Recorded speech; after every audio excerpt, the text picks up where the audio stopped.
Honda has just done something fans have been begging for since forever. Not a new hybrid, not another crossover with a bigger screen, but a genuine sign that Honda might finally be serious about real off-roading. This is the Passport Trail Sport HRC concept, and the most surprising part is not the paint job or the roof rack. It is what this concept quietly admits about Honda's future plans. Welcome back to the channel, where we go past the press photos to understand what a reveal actually means for the road ahead. Honda Racing Corporation unveiled this beast at the 2025 SEMA show, and it matters because Honda has never had a proper body-on-frame off-roader to rival the Toyota 4Runner or Land Cruiser. Stick around, because near the end, we will talk about the one thing this concept is still missing, and why that gap says more about Honda's next move than anything on the surface. The first impression is aggressive without trying too hard. Where the standard Passport Trail Sport already looks tough, this HRC version pushes further with a matte thermal orange paint job contrasted by a blacked-out roof, giving it a two-tone stance that looks ready for a trailhead rather than a shopping mall parking lot. The bumpers front and rear have been redesigned specifically to improve approach and departure angles, meaning the concept can climb steeper obstacles without scraping its nose or tail. A suspension lift of 2.36 inches raises the ride height, and the tire diameter has grown by a full inch, both working together to add real ground clearance rather than just visual bulk. This is not a styling exercise pretending to be rugged.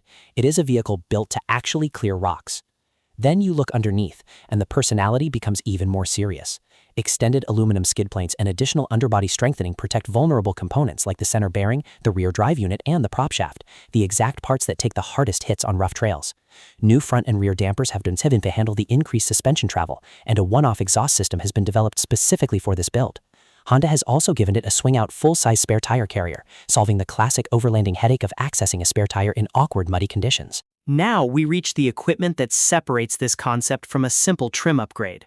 The HRC Passport carries new fog lights, side camp lights, and ditch and rear chase lights, giving it genuine visibility for nighttime recovery or camp setup, not just daytime styling.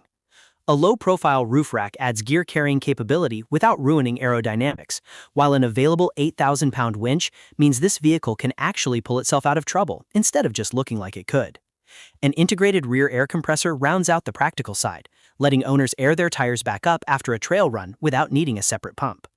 Inside, Honda has added eye-catching blue Alcantara inserts, along with dedicated HRC accessory mounting panels, small details that show this was built by people who actually go off-roading, not just people designing for a stage. Here's the part that deserves more attention than it is getting. Honda made no mention of any powertrain changes. That means this concept almost certainly keeps the standard Passport's 3.5-liter V6, producing 285 horsepower and 262 pound-feet of torque, paired with all-wheel drive and a 10-speed automatic transmission. In other words, every upgrade you see is about capability and toughness, not raw power. Honda is telling us something important here. The message is not, look how fast it is. The message is, look how far it can take you. But here's the honest limitation, the one thing missing that we teased earlier. As impressive as this concept looks, it is still built on a crossover platform, not a body-on-frame structure. That separate frame design is what gives true off-roaders like the 4Runner or the Land Cruiser their extra twist and flex over uneven terrain, along with stronger towing durability. Without it, the HRC Passport has a ceiling on how far it can really go when things get serious. And that gap is exactly why this concept feels so meaningful. It is Honda publicly admitting there is a hole in its lineup, one that Trail Sport's success has clearly pushed them to think about filling. So does this concept preview a production HRC Passport, or is it simply Honda flexing at a car show? Honda's own statement gives us a hint, describing it as showing a possible direction for an HRC Passport. That is corporate language for, we are watching how you react. And with Trail Sport trims already outselling base Passport models, the appetite is clearly there. This is not a flashy hypercar reveal chasing headlines. It is a rugged, purposeful concept that quietly signals Honda finally taking off-road seriously. Built by people at HRC who understand what actually breaks on a trail, not just what looks good under studio lights. The bigger question is whether Honda has the confidence to build a real, dedicated off-road SUV, instead of dressing up a crossover. What do you think? Should Honda go all in and build a true body-on-frame off-roader to fight the 4Runner and Land Cruiser? Or is this HRC treatment enough for most buyers? Drop your thoughts in the comments. And if you want more honest breakdowns like this one instead of just launch day hype, subscribe. hit the like button and share this with someone who has been waiting for Honda to finally get serious about the dirt. So does this concept preview a production HRC Passport, or is it simply Honda flexing at a car show? Honda's own statement gives us a hint, describing it as showing a possible direction for an HRC Passport. That is corporate language for, we are watching how you react. And with Trail Sport trims already outselling base Passport models, the appetite is clearly there. But let's be honest about what Honda is really up against. Toyota did not stumble into the 4Runner and Land Cruiser by accident.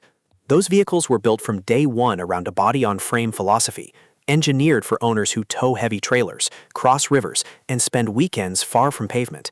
Honda entering that space with a crossover-based concept is a little like showing up to a mountain climb in good hiking boots instead of full gear. It helps, but it is not the same category. And that is exactly why this HRC Passport matters as a signal rather than a finished answer. It tells us Honda knows the gap exists. It does not yet tell us whether Honda is willing to build the expensive, dedicated platform needed to actually close it. For everyday buyers, though, this might be the sweeter spot anyway. Most people who buy a rugged-looking SUV never actually rock crawl or ford a river. They want the look, the capability margin for a rough campsite road, and the confidence that their vehicle will not fall apart the one weekend they take it somewhere unpaved. For that buyer, the HRC Passport with its skid plates, winch, lifted suspension, and camp lighting is already more than enough. The real question is not whether Honda can out-engineer Toyota on hardcore trails. It is whether Honda understands that most of its customers do not need them to.